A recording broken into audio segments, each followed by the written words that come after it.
مين اللي اخترع عليك فكره التيك توك يا توخي؟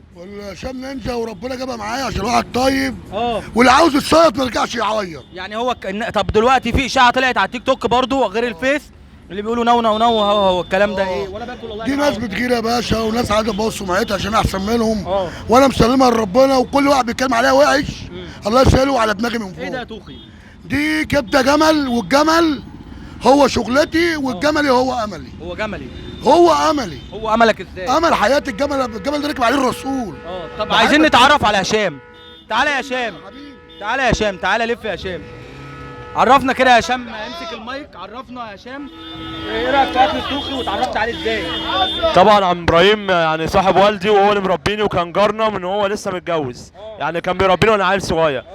واكله 100% وبلدي بلدي، والناس كلها بتحبه، والمطاريه كلها بتحب التوخي، والسعوديه وكل الناس عرفته عشان هو راجل طيب وقلبه ابيض مننا مش وحش. انت شايف اكل التوخي حلو؟ طبعا.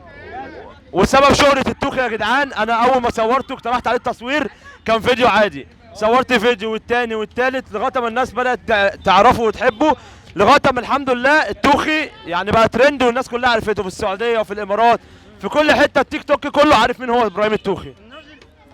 الناس اللي عامله صفحه وهميه الطفل وصل العالميه. التوخي وصل العالميه، بيقول لك الناس اللي عامله الصفحه الوهميه دول اخوات هشام بس زعلانين مع بعض ومعرضين على بعض، وهم التلاته صبعه واحده.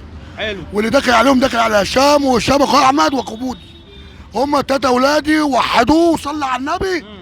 والتوخي الصعيدي مش اجنبي. جدع يا توخي. عليه افضل الصلاه والسلام، وكلنا اخوات يا جدعان ومفيش اي حاجه.